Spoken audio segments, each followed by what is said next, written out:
Hi. Hello. What's up, everybody? How's it going? Hello. I am Kay. Hi, y'all. I'm Rai. Hey, everyone. I'm Chai. And welcome, everyone, back to Sweet Talks. welcome, everyone, back to the third episode of the Sweet Talks Cafe podcast. Last episode, we had a very interesting conversation about the intersections between identity, in particular racial identity, and pop culture media in South Korea. It was quite broad, but we tried to tether ourselves down using some current issues in K-pop in particular. So we centered our conversation around Black Swan, which was or is a rebranded K-pop group, previously Rania. Or Rania, I don't remember how to pronounce it. And it has more than one non-Korean member, and one of those members is actually Senegalese. So in this episode, we're going to continue this conversation. We're going to look at the placement of foreigners and non-Korean idols within the definition of K-pop. And within that broader conversation, we also aim to discuss the definition of idol. So to start today's conversation, I want to discuss a comment that was made by Teddy Park in BlackPink's Netflix documentary, which we touched on a bit in our last episode. But for people who don't know, Kay, could you tell us a little bit more about who Teddy Park is and how he plays a role in this documentary? Sure. So some of you may know or may not know, Teddy Park is a well-known music producer, composer in the Korean pop industry. He currently is famous for writing for YG's biggest artists like K-pop, not as K-pop, biggest artist BlackPink, which everyone knows, my girls, BlackPink. And he made a very interesting comment during his during the documentary, which was, I just wish that, K-pop wasn't just known as K-pop, like K-pop is just music, or music is just music. And it kind of left a interesting tone within our own discussion about who has a place in K-pop and what makes K-pop K-pop, and why is it so particular and so exclusive in a way, to where people who want to participate in this industry are oftentimes left out of it. And we're looking to figure out, are there two things operating at the same time, with ideas around identifying what K-pop means and what it means to people, and who has access to K-pop, and do we see a change in motion in the way that we're viewing K-pop these days? And so, Ryan, if you want to take over that part of the discussion, go ahead. Yeah, okay. So basically, that was a great kind of background from Kay there. But in the documentary, Teddy Park kind of expresses, he seems dismayed about how there is this title of K-pop, when to him it seems ridiculous. They're just Koreans doing music, is I think how he put it. And I understand why that question of he asks, what is K-pop even, And I understand that question was meant to set the tone for the documentary, but it also does raise some important questions about K-pop's role in global pop culture, and our role as consumers from the outside. And so if Teddy Park says that K-pop is just Koreans doing music, how does somebody like Fatou from Black Swan fit into that? She is not Korean. She's not even Asian. And why, if K-pop is just music, are people specifically drawn to K-pop as an industry? Why do people feel attracted to that industry as a way to pursue their, dreams of performance and, artistic realization? I just think that there cannot really be a certainty that K-pop is just music, or that music is just music, when we take into account that there are some very stark differences in the industries and what they produce, if we're looking at specifically the K-pop market, but even in the J-pop market versus a larger Western market that is largely dominated by the United States and at times Canada. So I was wondering if we could get Chai's input here. What do you feel about this kind of juxtaposition between, yes, K-pop is just music, but there also seems to be something different about it. What do you think that difference is to you? Right. That's a really good question. Because on the one hand, like, yes, it is music. It's a musical type. But from how I understood K-pop and when I was like joining in K-pop, especially in like 2012, but also from like 2012 until now, K-pop has been sort of like a melting pot of different genres of music. And you can even just see that in the group dynamics themselves. You always have, for the most part, a rapper, and then you have, other people who are, singers, or sometimes some are more vocalists than others. You also have dancing. So you have like this, like a melting pot of different kinds of music. And what's really interesting that I see in different groups, depending on like the image of the group that they want to kind of display, is that they have like a certain kind of musical tone, but each sometimes they have like a different kind of sound to it. Like one comeback can be a little bit kind of on the hip hop side. Another one can be on a little bit of the ballad side.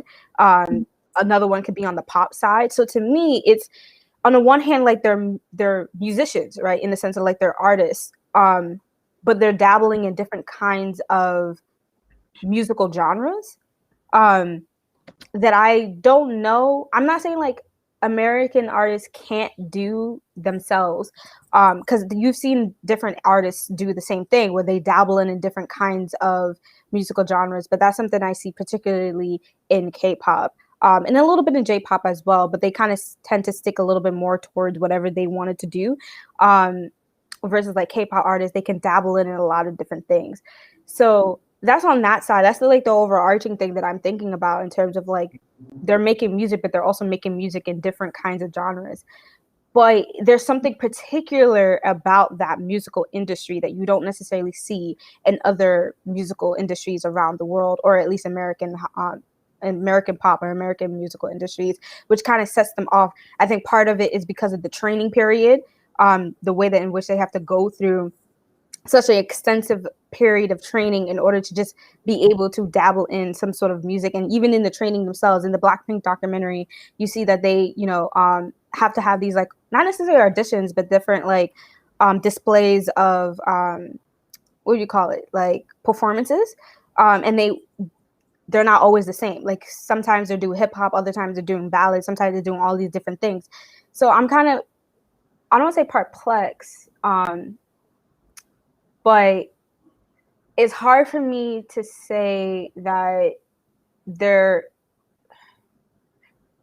come back to me, because there's something about the difference. No, there's something about that difference that on the one hand that yes, they are making music, but the way that they're doing it is different from how other people are doing it, which in a way is what allows us to create the definitions or create this overarching label of K-pop that you don't necessarily see in other groups.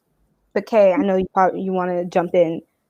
Yeah, I mean, I feel like you and I are on the same page in terms of like the difficulty of describing K-pop, because on the one hand, anyone who's just looking at the name of it, K stands for Korean and pop is pop, what we know pop to be. And I think the three of us have had this conversation before about what does it mean to be pop, right? Pop as in popular or gaining popularity, or is it mainstream, or is it borrowed sounds? So I think pop in itself is multifaceted, but we know it's being marketed into the media or kind of like the music industry as something that will always like reign first. Hence why we have all these different charts like Billboard 100 and like the Grammys and all these like honors that artists can receive for their work in this industry, right? And pop seems to be the top of the market in terms of like what people tend to gravitate more towards.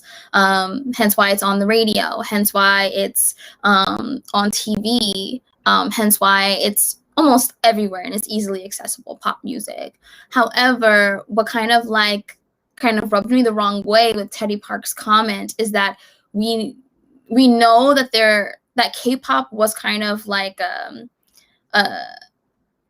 type of music where certain people would listen to it and they would be kind of considered like the outliers, or like a subculture of people per se, like those that like anime, they might not be known mainstream, but those like who like K-pop and anime and like Mando pop and things like that, things that are very specific. We already know that there is like just a specific market of people, a specific like type of audience that will go to that music. Like my mom would have never heard of BTS if it wasn't for me first introducing them in my household. And then in turn, years later, having to hear them on the television screen, like definitely shows you the trajectory that K-pop is going into.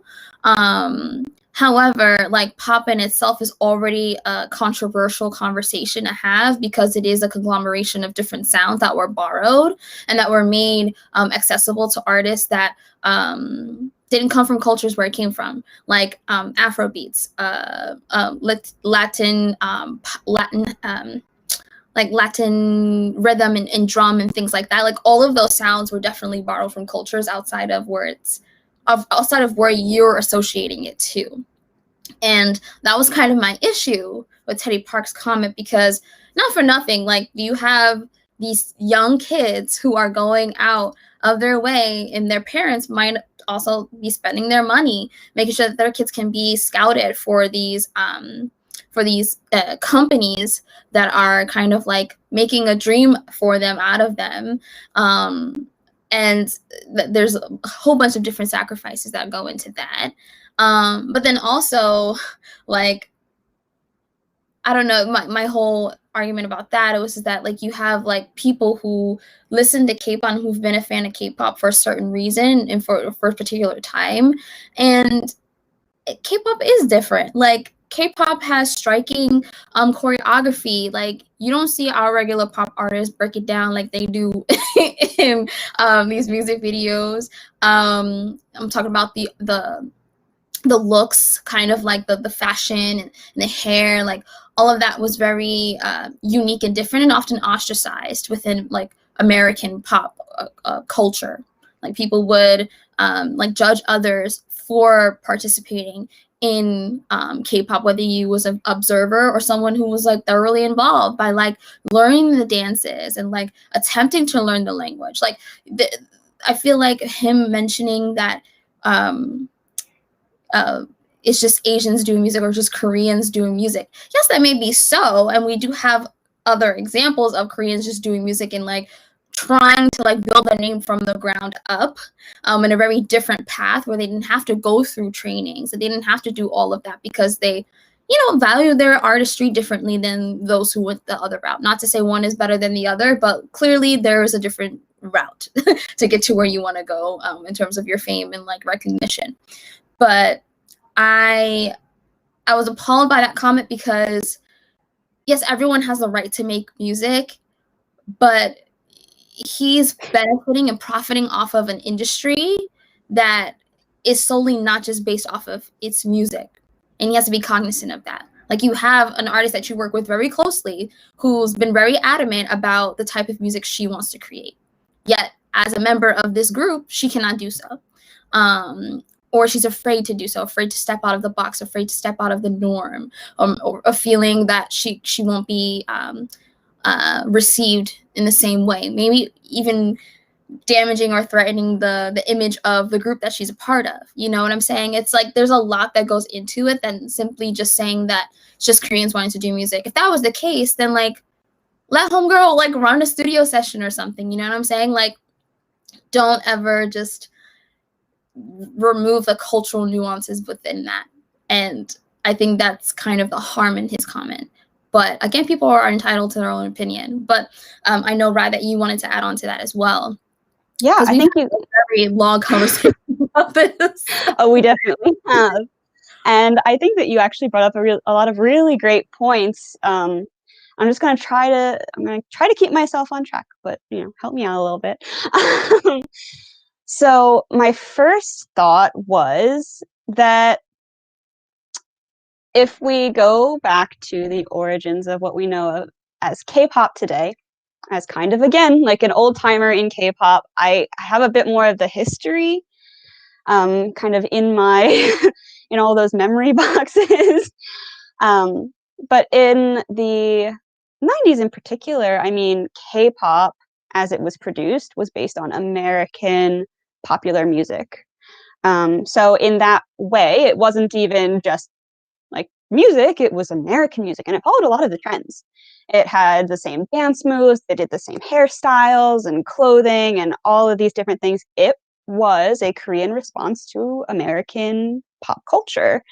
At the same time, I know that there are some arguments that there are elements of trot, like traditional kind of Korean singing, that were integrated into K-pop for a while. I don't know how accurate that is anymore with the increasing kind of homogenization of the K-pop sound. But I know at least for a little while after the original, it's basically American 90s pop in Korea by Koreans, it eventually garnered its own sound, and that was notable because it made it difficult for K-pop groups to become popular in the West because they were very clearly not creating Western music, right? When I was first getting into K-pop, it was so severely judged. Everyone was like, this is an extremely niche interest. Why do you like these like weird music videos with these like crazy lights and sounds and dances and all this stuff? And now it's much more normalized, and at the same time, the music is also much more Americanized. So I think that those trends and how they intersect can't be ignored. And so in one way, yes, to Teddy Park, like, yes, it is, Korean people doing music, but it's also Korean people doing very particular kinds of music and music that is often borrowed, as you said, Kay, and capitalizing on currently, capitalizing on an almost vagueness of sound origination, right? And that's not to say that that's necessarily a bad thing. I'm just pointing out that it happens. If we think of, say, BTS's Dynamite, it sounds very similar to a lot of pop songs. Like, we get at least one of those songs released every year in America. That same sound. So it's not shocking to hear it on the radio. It's like, yeah, I'm used to that. But if I heard Super Junior Sorry Sorry, I'd be like, wait, what? They're playing Super Junior here? So I think that we have to acknowledge that this is not just about music. This is about cultural impact. This is about politics in a lot of ways. This is about different ways of garnering social capital and power and attracting viewership. And those things can't be extricated from the music that is being created and produced for the global market. So Chai, I know you probably want to jump in here. Yeah, my I don't have that much to add to this part of the conversation because I think both of you have said a lot what was going through my head that I couldn't really articulate, but also brought up some really good points that is really good for food for thought.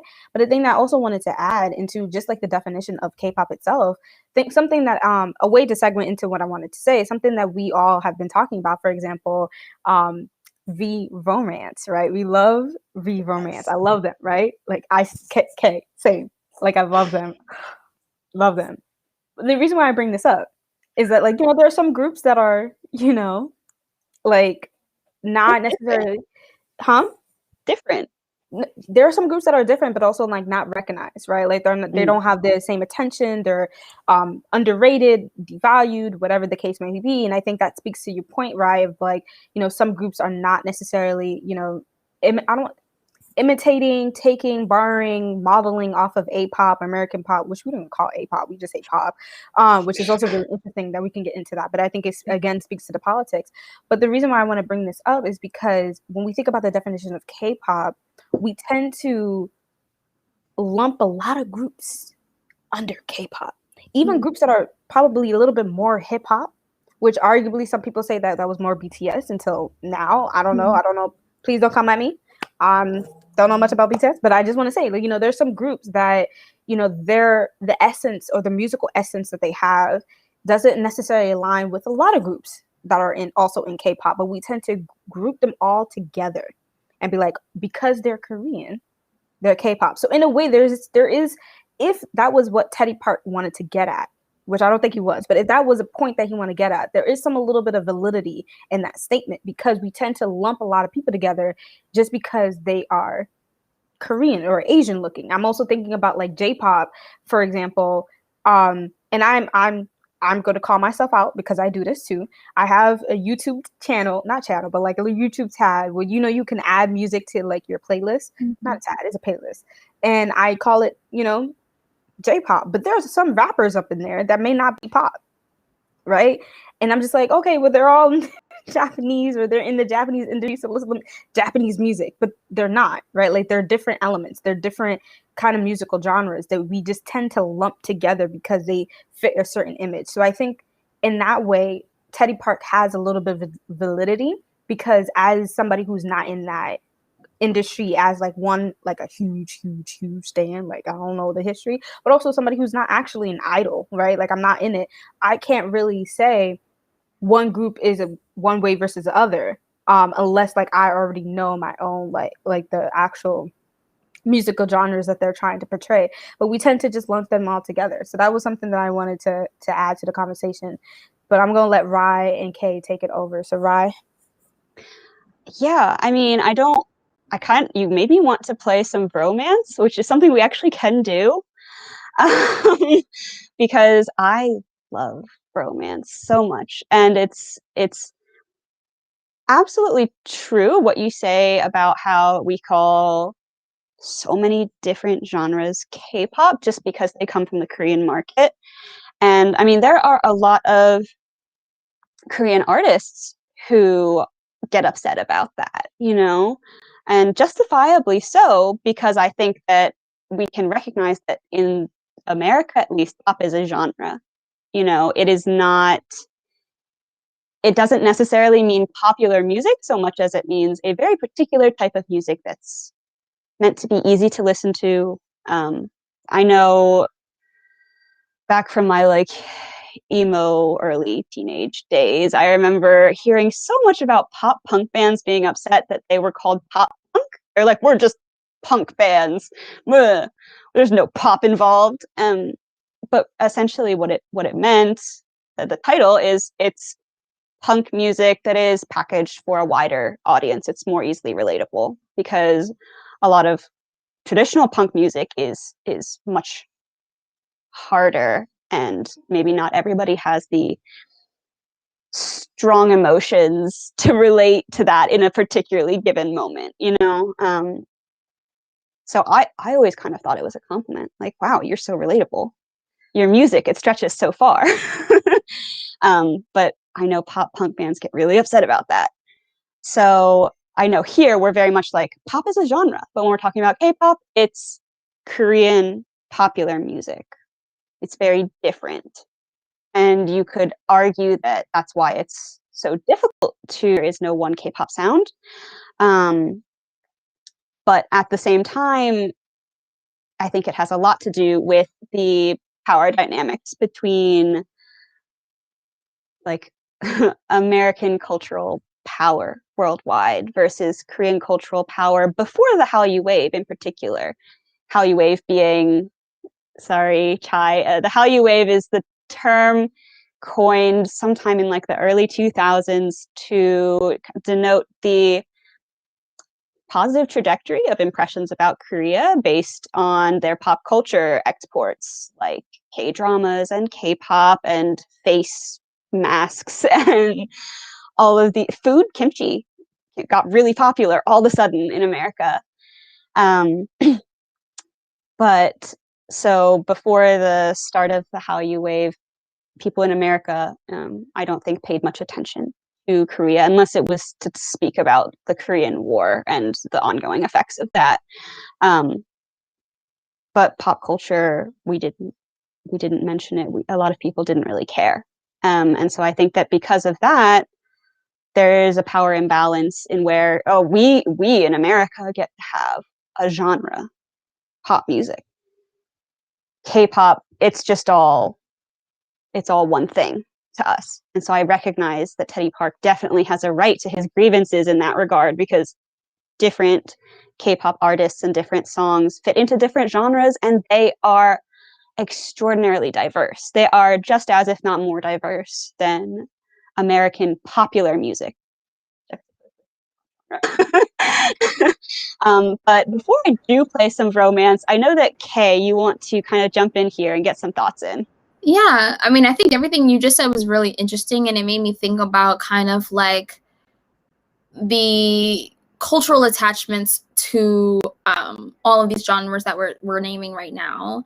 And I think I'm also just trying to think of the different angles maybe Teddy Park was going with this comment, but also just like K-pop is very specific because we know what it is. It's Korean, and usually it's Korean speaking in Korean or even English, and that which was fairly new to begin with in terms of like the kind of like the introduction of the English language within their lyrics. I mean, it's been present prior, but I think because the palette of those who are like of the audience that were listening to their music changed, right? Like you said before, it was trot and like strictly Korean. Now it's more leaning more towards an American English type of sound, like in terms of the pronunciation, even of the Korean language, the Korean lyrics.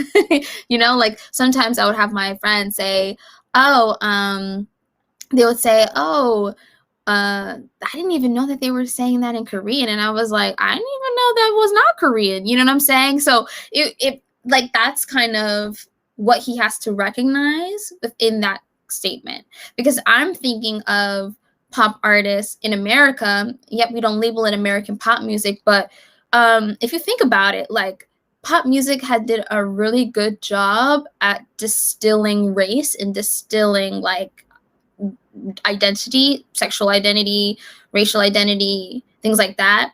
And we've seen it with prominent figures like Whitney Houston. Like Whitney Houston was a Black woman, but she didn't have a voice of a Black woman, that what people would say, right? Like, which was very weird to hear from, I don't know, I'm just coming from like a Black community perspective, and correct me if I'm wrong, that might not be true for everyone who believes that, but I mean, I think we know that Whitney Houston had like a direction, like she was taken in by a very big music mogul who shaped the lives of many people like Madonna and touched lives like Michael Jackson. You know, like he was pretty much the main person to go to in terms of like figuring out your sound. Like even Lady Gaga he worked with. So it's like all these different figures kind of like are legends in the pop industry. But if you think about it, like everyone knows this one person, right? It's like Whitney Houston, like not just Black people know Whitney Houston, like white people, Hispanic people, Asian people. You know what I'm saying? Like everyone knows this one figure. And I think that's what these Korean pop artists are now trying to get. They're trying to get this level of fame where it's like, I don't want just people in Korea knowing my music. I want people in Europe knowing my music. I want people in South America singing my songs. And that's kind of like what BTS has done. You know, they like kind of broke the market. They're just like, okay, we're shifting things that used to be okay and acceptable before. Like, we're popular maybe in Southeast Asia and we're popular in Japan, but now K-pop is no longer just stagnant in one place. And we also have another conversation to get into, and I'm not sure if you want to hop into that today, but in terms of like, I mean, it still has this relevant to our conversation, but like, who belongs, right? Because you have now a lot of artists who are not Korean, and they don't live in Korea, but they may come from different pockets of the world who are trying to break through the K-pop industry as being like their own artists. Like, you have cover groups on YouTube that like have their own names and agencies and labels that they go to make sure that they're recognized as like the cover groups. Like, they love to cover Korean dance moves and like Korean songs and things like that. But then you also have artists, like independent artists who are SoundCloud singers, who may be like Korean Americans or not even like Korean at all. Like, they have no relevance to the Korean culture, but they love to make music, and one of their music happens to be related to Korean music because it might have Korean lyrics into it or Japanese lyrics into it. There's a huge shift in the conversation, I find, and I think that's also going to help us come back to our definition of like, I mean, our role, not definition. Well, I'm using too many words, but like basically like we're trying to anchor ourselves in the conversation about multiculturalism, right? Like, who has a place within this industry, knowing that Korea is going in a direction politically with their whole like global expansion. It's like the Hallyu wave has gotten bigger than itself. And I think there's an opportunity to talk about that within this conversation about who belongs. And yeah, so I know you want to go ahead and try to see if we can play some romance. Right. I think it's romance. Romance. Okay. That Looking sounds at the Hangul, it's romance. Romance. It's romance. But no, it's romance. And I'm going to see if I can play that for us. Yes. All right, I chose Sure because I think that was their debut, and that was She. Yes! Yeah. I love that song so much. All right. Let me know if you guys can hear it.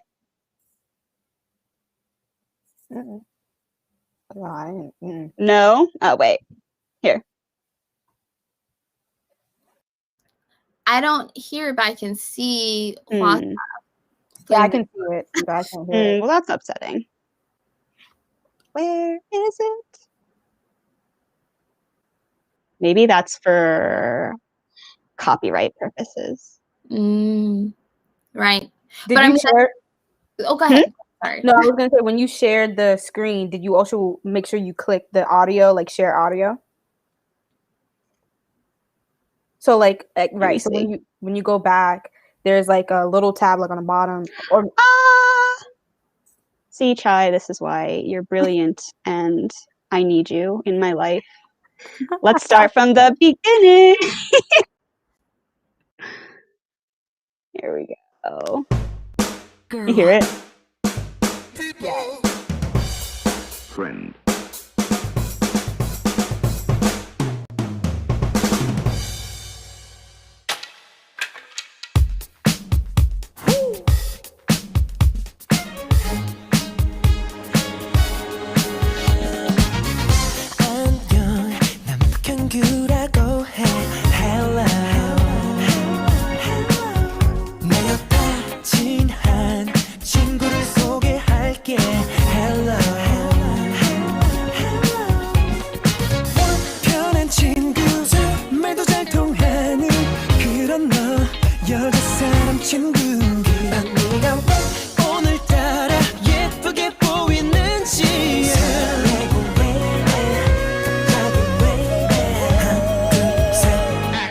뭔가 느낌이 달라. She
넌 나를 미치게 해 you 아무리 생각해도 you 너 아님 안 되겠어 여자스러운 친구 변하기만 했던 내가 그런 내가 사랑에 빠질 줄이야 you 너 때문에 내가 웃어 you 내가 빠졌나봐 남자 사람 친구 아님 남자 친구 그들 사이 어때 넌 하나 둘셋 난 어때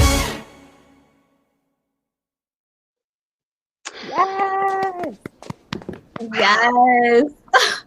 Brought back so many memories. I love them. I feel my door like. Listen, we get a copyright strike worth it for that little moment. So worth it. Oh, with that in mind, let's get back to the. I don't know. Are they all Korean? Because if they weren't, that would be a great segue. I think they are. I I think don't know much about their background, but I guess But that's the thing. You never know for sure unless you look it up, because there are all sorts of people from all over East Asia in particular, sometimes Southeast Asia, depending, that get into K-pop groups, and you have to wonder, what is it about the K-pop industry that attracts them to it, right? Is it just the relative popularity compared to their own countries, like pop music exports, or does it have something to do with the unattainability of, starting out in a Western market? Because a lot of Asian Americans actually choose to go into K-pop. So I don't know if either of you have any thoughts about that, and that would, I think, lead us into talking about who in general seems to belong from the perspective of Korean audiences versus audiences. Well, when you brought up that that there are members within the K-pop industry that range from different parts of Asia or through other parts of the world, because they were they were born in Asia, but they had probably moved abroad due to various circumstances.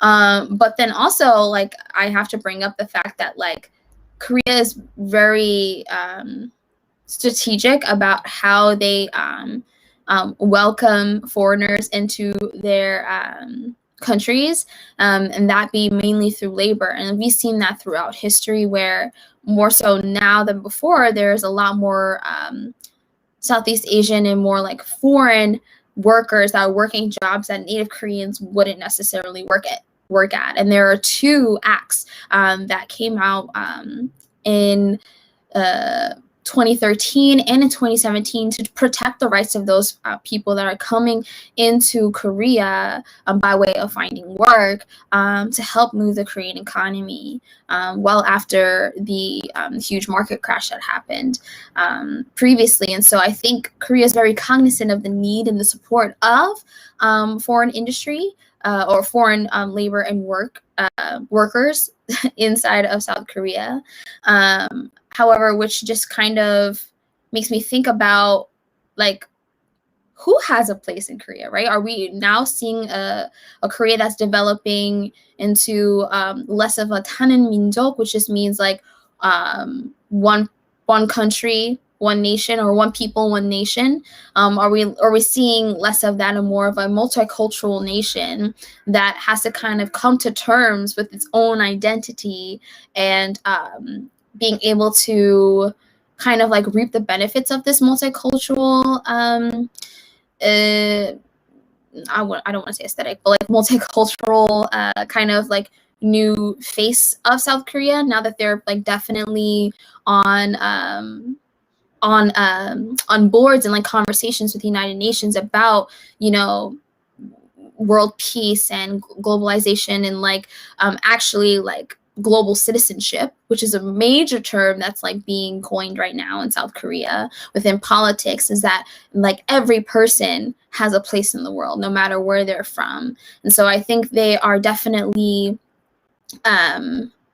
holding these emblems as examples of such kind of like change that's taking place in South Korea. But we can't forget to mention that yet we are still dealing with how should I say setbacks or challenges within Korean society in terms of welcoming that sort of like attitude, and you know, it's gonna take some time, but also I just wonder how that's going to shape K-pop, or how's that going to shape Asia in general. And I want to like bring you in this conversation to Chai, because I think you have a great point about like who is, I guess, I don't really know how to say this, but we've had this conversation before, and it's hard to find the words. Like, I am not an expert in this at all, people.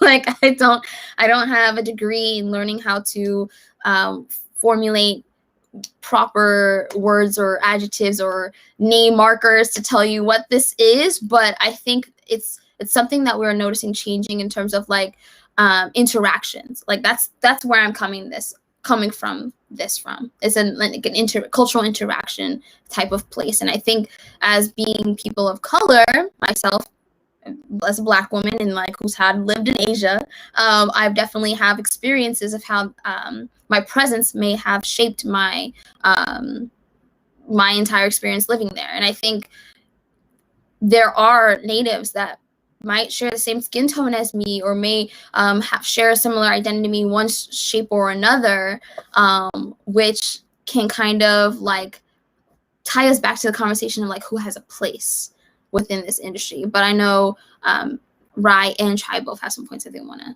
jump into, but kind of want to hear from Chai, because I know, Chai, that you've discussed this with us before. Yeah, Chai should definitely go first. Yeah, there's a lot of thoughts going through my head. I have more experience or more knowledge of like Japanese culture than I do South Korea. But the thing that got me thinking, or like the first thing that got me thinking, is the role of like hafus, at least in Japan, of like those who are half Japanese and half Black, and like thinking about like for them, like their image, and also just like Black people in Japan, like the image of Blackness is very cultivated by the image that America has portrayed Black people, and so thinking about like for those who are hafu and Black, like oftentimes like their just like their day-to-day interactions are mitigated by like people's assumptions that they are great singers, great rappers, great dancers, and they are molded into this box that they are constantly having to try to come out of. And the reason why I bring this up is just that like sometimes that there is a discrepancy on how the day-to-day interaction unfolds versus like what's going on in the musical industry. So hafus are those who are biracial. For those who don't know, they're basically, it's just like a term some people find it derogatory while others find it empowering, but to call themselves hafu. So like kind of similar to like, you know, we're biracial, so two different races, or multiracial if you have multiple races. But hafus is like you have one parent that is Japanese and you have another parent that is not Japanese. And so some people will call them like Black hafus if you are trying to denounce their actual race, or the color of their skin rather. But yeah, I bring up because again, I know more about Japanese culture, but what's really interesting is that Japanese culture and South Korea culture, because of them having particularly interesting like homogenous cultures, or like their culture is based off of like this homogeneity kind of aspect. Like there is that, like, you know, we are all the same, or we're all similar to each other because we all are all descendants of a similar cultural line, and creating that kind of like national identity. And it's really interesting to see, as in modern times, that this, what you're talking about in South Korea, is also happening in Japan. But because I don't know much about Japanese musical industry as I do with South Korea, it's really weird. I know like a diagonal set of information, but I don't know much about Japanese musical industry as I do with the Korean industry, but I know more about the culture. But what's really interesting is for both of those two countries, there is this sort of like discrepancy or difference in how what's going on in the day-to-day ground may not necessarily translate to what's actually happening in the musical industry. And the reason why, again, I'm bringing this up is because even though there may be a little bit of some sort of like acknowledgement of, you know, multicultural culturalism within the day-to-day ground, how that translates into the industry, we have to be a little bit not careful, but more conscious or curious about. Because again, even though, let's say we're not even talking about Black people, we're talking about like other Asians, the treatment of them is still not equal. And so if the treatment of other non-Korean or even non-Japanese artists is not, if it's not the same, thinking about how that treatment would then go in line with those who are just strictly not Asian at all. So like those of us, like women of color, and like thinking, and again, the stereotypes come into play, because then if they're only seeing you through a certain lens, they're going to put you in that certain lens. And I'm just constantly thinking about Alex and the you know, her positionality in, you know, the former group Reina, and then now thinking about the possible role that Fatou may have in Black Swan. And that's why we was kind of bringing some sort of revelations last episode, because we were like, because she's a Black woman, she's doing great, you know, she's speaking all these different languages, but at the same time, my whole thing is that I want to make sure that she, or I hope, I can't make sure because I don't got power, but I hope that she is in the group and she's doing something that she enjoys to do, while also recognizing how much placed under. I hope that gets at your question, but that's like the initial things that came into my head when I was thinking about, one, my knowledge of Japanese culture, but then just also in terms of like national identity and how it relates to the music, but then also thinking about the treatment of non-Korean Asians versus just non-Koreans in general, or non-Asians rather in general.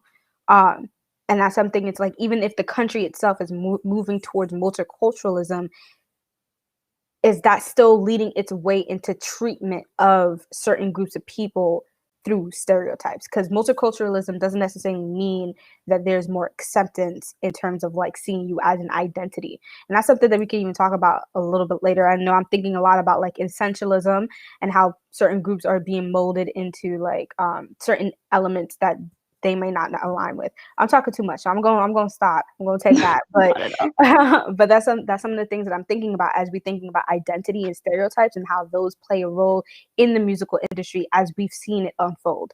But yeah, Rai, you want to jump in? Yeah, I mean, Chai, you were not talking too much. Your thoughts are all beautiful and valuable to us.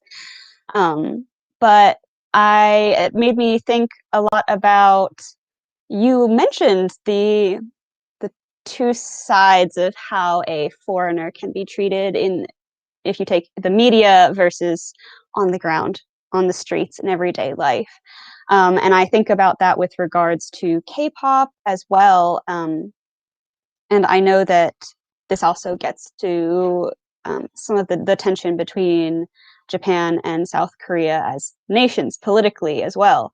Because if you think about it, so a little bit complicated, quick refresher for anyone who didn't pay attention during like studying World War II. Some people didn't.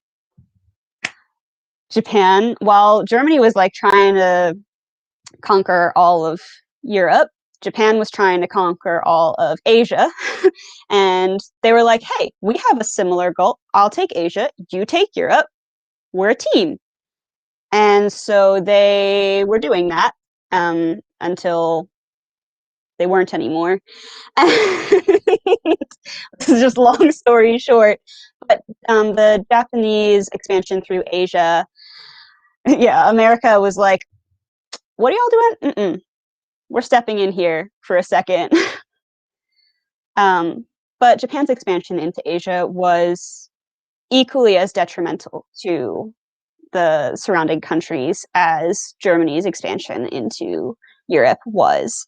And part of that was Japanese occupation of South Korea, where a lot of atrocities certainly took place. Their education system was overhauled. They were forced to learn and speak Japanese. They were not allowed to speak Korean. Women and men were taken from their homes and forced into war for different purposes. Women were sold into sexual slavery a lot of the time, and the men were forced to be on the front lines of the battle, kind of as human shields. So it was very tragic, and a lot of the scars from that period of occupation haven't healed for, I mean, it seems obvious that they wouldn't have fully healed, right? And ever since, and this is not even just South Korea, a lot of Asian countries don't really like Japan, or don't feel that Japan's response to their wrongdoings was appropriately apologetic. And so South Korea and Japan, they don't really get along. A lot of the time, both nationals of both countries often have negative opinions about nationals from the other. And so on the streets in Korea, you can sense the anti-Japanese sentiment a lot of the time. Similar to when you're in Japan, there's the same thing, anti-Korean sentiment, you know? If there's someone we can blame for something, it's going to be the Koreans, you know? But although that's much more problematic because a lot of Koreans were forced to emigrate to Japan during all that. So it's really, yeah, again, complicated. But despite their mutual distaste politically for each other, to put it lightly, they do engage in transfers of pop media.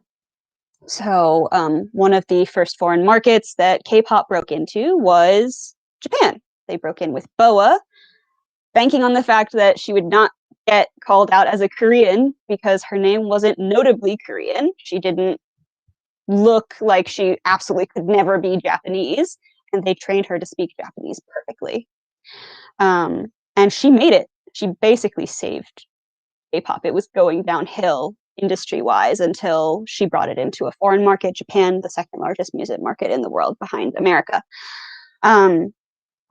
And nowadays you see K-pop companies, you know, picking Japanese talent off the streets, scouting them, taking them to Korea, having them train, making K-pop groups with Japanese artists. So, I mean, and we see this also with Thai artists. We can think of Lisa from BlackPink. There are a lot of Chinese artists, Chinese American artists. Yes, there's 10 from NCT, so many of the NCT units. And so ingrained in what helped keep K-pop alive is this idea of multiculturalism. And they're treated as assets, right?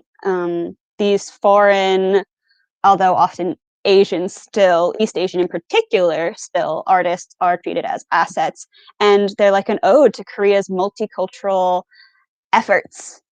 But then on the ground level, you have a lot of, like Kay mentioned, South Korea is one of the most highly educated countries in the world. And because of that, their manual labor jobs and the like often no one wants to take them because they think they're above it or something. And so we have that also in America. Same idea of that being lowly work, even when it's essential. But they have in Korea some immigrants coming in, especially from Southeast Asia, taking up these what are called unskilled labor, I guess it's called, traditionally, although no labor is unskilled. Um,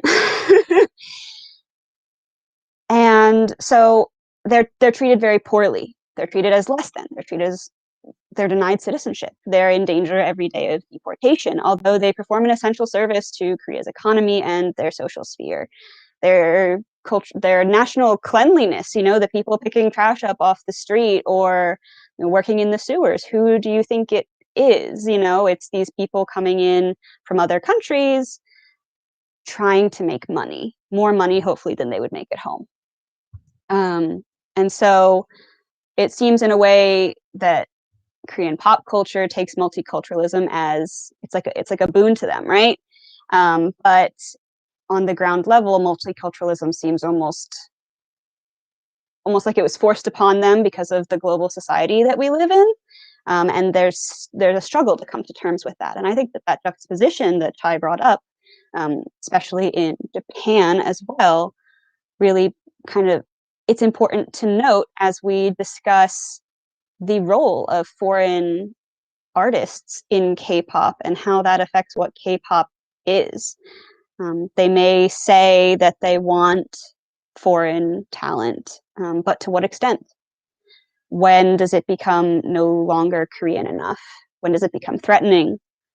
Is it when you have, as many foreign artists as you do, say, immigrants working hard labor jobs on the streets, and making people feel that their national identity is being threatened? And this is not to say this is a Korea-only problem.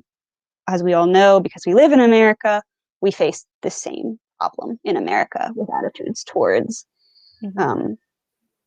not non-nationals or undocumented immigrants or unskilled labor.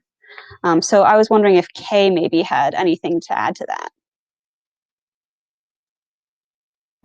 Sorry, my microphone's off. No, I think you've kind of wrapped up that really nicely in terms of giving us like the historical outline behind how K-pop is just not isolated at all. I think we think K-pop just as a simply music genre when it is not, and not standalone, of course, is what I mean. There's so many facets to it, and I think it's so important to be cognizant of that, especially when we are, giving honor where it's due to those who've made it and who've made a big name for themselves through that very arduous industry, as we know for it to be. But I think there is a cultural significance, a cultural importance in the way that it took shape within Korea and beyond, right? And I think I'm fairly interested in understanding how the international demographic has played a role. I mean, obviously, it's played a huge role because the three of us wouldn't be talking about it, honestly. But I'm curious to know then, if we've already defined what K-pop is, and we kind of like highlighted some of the main factors that are at play in bringing to light K-pop through its historical means and influences, I think what would be great to start our next conversation off with next week would be just about kind of like responsiveness to K-pop, and probably the responsibility now K-pop has then it didn't seem to have before, but now it kind of does, because I feel like it's taken over so many lives, and I think we tend to hold accountable a lot of the things that tend to go mainstream. I mean, we live in a very problematic time period where anything you say or do can come back, and I think that K-pop is one of the places where I would be interested to know, or curious to see the trajectory that it's going in the future of K-pop. Now that we know all of these different things that take shape into this industry. Anyone else would like to jump in? I mean, I feel like you've outlined that very beautifully, right? There was no ramble at all there. That was just great. And I was learning. Like, I hope that everyone that is spending their time with us today is feeling enlightened and a little bit more excited to walk away with some bits and jewels about like our own historical kind of like enjoyment of learning within this topic. Like, we spend so much time just like going over these topics with one another, and then also just doing our own research on the side, just like spending in that extra 10-15 minutes a day just doing that, because I feel like it's so valuable, and I think it adds value to what we're doing here with you all today. Yeah, and I don't know, it just makes me feel happy that like I'm able to be a part of a conversation with individuals that, you know, share the same passion as I do, and, you know, or coming from the same direction. Although we might not share the same opinions and, you know, same ideas about it, but I think we all come from a very genuine place. And so that's my 2 cents about today's conversation. What's up, Chai? How you feeling? Yo, I'm feeling good. I'm feeling good. Yeah, we may have to write a book because I got a lot of ideas. We've been talking a lot. Thanks, So yeah, with that in mind, I think we can safely say that we can wrap up tonight. Just letting you know that we maybe end up coming back to this conversation as we learn more, as we grow more, and new things develop. We may end up being like, remember this conversation? Well, we want to add and build to that conversation. So we may do that in the future. But I just want to take the time now to thank all of our viewers. Thank you so much for taking the time now on a Friday night to watch and listen with us, and also enjoying the music video that we shared with you. It was so great. I had a little bit of exercise. It was great. But yeah, so thank you again for all you guys for joining. Thank you to my lovely podcasters. English is Same not thing. same thing. They want to thank you all today for having this conversation. It was really, really nice. It was enjoyable. I also learned a lot. And there's a lot of things that, you know, we all bring to this conversation that was so really, really valuable and juicy. Made this conversation really, really juicy. Mm-hmm. So with that, thank you again. Thank you, everyone. And we'll see you on next week, Friday, 5:30. Yes. Ooh, All yeah. right. And before we go, I would just like to say, aside from our live viewers who are always with us every week, which we love you so, so much, we have a whopping 25 subscribers, guys. Ooh, That's yes. more than my friend list, okay? Okay. So I think that, I mean, in the spirit of, you know, Thanksgiving and also Indigenous Yes. Cultures Week, I think that month rather, and honoring people who made the way for all of us to feel thankful and express gratitude during this week. I'm especially grateful to have you all with us. So Yes, and please, anyone who's watching this after the fact, please also comment your thoughts, and Yes. maybe you'll spark something for our next conversation. That would be so meaningful for us. So please don't feel shy about sharing your thoughts. And thank you so much for everyone who watches this. Thank you, everyone. And with that, have a great, great day, weekend, night, however you're watching this. Thank you.